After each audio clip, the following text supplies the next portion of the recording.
Bonjour et bienvenue dans cette nouvelle vidéo. Tout d'abord, je vous invite vraiment à cliquer sur la cloche pour vous abonner et ne manquer aucune des vidéos qui vont suivre. Merci de commenter, merci de partager, merci de me contacter. Je reste à votre écoute avec la plus grande joie et le plus grand plaisir possible pour vous aider, pour vous orienter ou tout simplement pour vous écouter et échanger. Voilà, aujourd'hui, je voulais vous rappeler qu'aucune femme, jamais, n'est responsable des violences qu'elle subit, quelles qu'elles soient. Heu, on n'est pas responsable de la violence qui est déclenchée chez notre conjoint.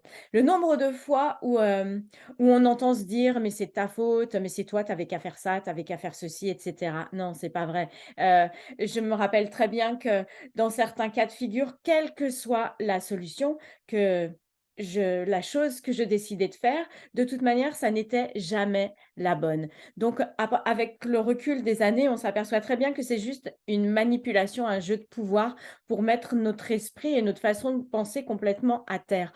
On n'est jamais responsable. Si vous entendez un jour, comme je l'ai entendu: «Mais je comprends pas ce qui m'arrive», des sanglots dans la voix, limite à vos genoux, en train de vous dire: «Pardon, pardon, je recommencerai jamais.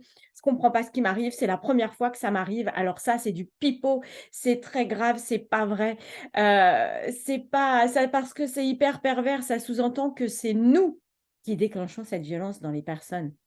Alors que pas du tout. C'est juste eux qui sont incapables de gérer leurs émotions, incapables de gérer leurs réactions et qui ont un réel manque, d'empathie et comment dire? Ils ne savent pas se contrôler, un réel manque de contrôle de qui ils sont et de leurs réactions. Vous n'êtes en aucun cas responsable de ce qui vous arrive, même si vous n'avez pas, rangé la vaisselle, même si vous avez mis trop de sel sur le poulet que vous avez fait cuire, même si vous n'avez pas eu le temps de tout ranger dans la maison. Parce que le moindre prétexte, à tâches ménagères est souvent un appui pour un démarrage de violence conjugale.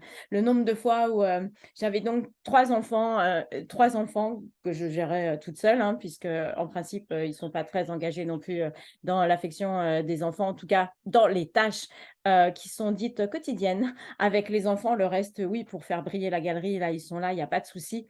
Mais quand il faut profondément s'occuper des choses, concrètement, les personnes ne sont pas forcément là. En fait, nous, la femme, on est là pour ça, puisqu'on est leur objet de manipulation. Donc voilà, des femmes se sont faites tabasser parce qu'elles avaient, mal repassé un pantalon ou une chemise. Hem, moi, c'était, la vaisselle, c'est pas mon truc. C'est pas mon truc et avec 3 enfants en bas âge, où, voilà, je c'était pas ma priorité non plus. Voilà, je l'avoue et je ne me sens pas coupable de ça. Je n'ai pas le gène de la ménagère comme aucune femme n'a le gène de la ménagère, comme aucun homme n'a le gène du garagiste, hein. Ça, c'est juste des choses, des aspirations qu'on a ou pas et des envies profondes. Donc mes valeurs et mes priorités n'étaient pas forcément là. OK, c'est comme ça. En tout cas, c'est là-dessus que mon conjoint s'appuyait pour, les menaces, le chantage, et la violence.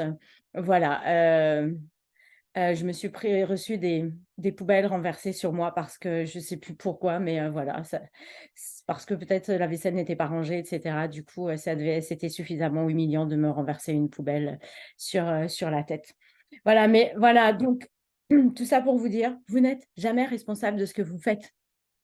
Tout ce que vous allez faire ou ce que vous n'allez pas faire, de toute manière, va être un prétexte à déclencher, ces menaces, ce chantage, cette violence verbale de connasse, de pauvre feignasse qui n'en fout pas une dans la journée, enfin voilà, alors que lui est tranquillement, en train de rien faire ou de ne pas vous assister. Voilà, mais et encore après la porte ouverte aux violences, physiques où on est terrorisé parce qu'on ne sait plus quoi faire et on est en inaction, totale, incapacité de réfléchir. Donc vraiment, si vous avez ce genre de remarques, si vous avez ce genre de réflexion, c'est que la personne est toxique et que ça risque de très mal finir pour vous. Donc vraiment, ou vous êtes encore en capacité d'avoir un échange au sein du couple et parlez-en tout de suite dès le moindre truc, de dire que: «Non, non, ça n'est pas acceptable, ce genre de réflexion. Heu, parlez de votre ressenti à vous, comment vous percevez, ces attaques personnelles par rapport à ce que vous faites ou ce que vous ne faites pas et si vous voyez que tout de suite, il y a violence, tout de suite, il y a et la personne se ferme, va bouder, refuse de vous parler, s'en va en claquant la porte et cetera. Vraiment, positionnez-vous sur le fait, acceptez que c'est une relation qui va vraiment risquer d'être toxique pour vous et acceptez de faire le deuil de cette relation, de prendre du temps, en tout cas, de l'éloignement. Si vraiment c'est très compliqué, mais voilà, sachez que plus tôt vous en aurez conscience et plus tôt vous mettrez un pas dehors, en dehors de la relation et moins de séquelles et et de conséquences graves vous vivrez. Voilà, alors de tout cœur avec vous, vraiment, ne laissez rien faire, respectez-vous. Moi, je l'ai suffisamment compris à mes dépens que si cette personne en l'occurrence ne m'a pas respectée, c'est parce que je ne me suis pas respectée moi-même et que dès qu'il y avait une insulte ou dès qu'il y avait un coup ou une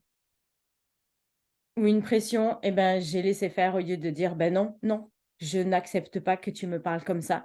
Je n'accepte pas que tu agisses comme ça. Je n'accepte pas que tu me touches, que tu aies un mouvement sur mon corps de cette manière. Respectez-vous» et du coup, la personne, elle risque de vous respecter, sinon la relation s'arrêtera et j'ai envie de dire, eh ben, ça sera tant mieux pour vous, même si c'est douloureux de quitter une personne, en qui on a fondé, sur qui on a fondé des espoirs, des envies et cetera. Mais voilà, c'est la clé pour nous protéger.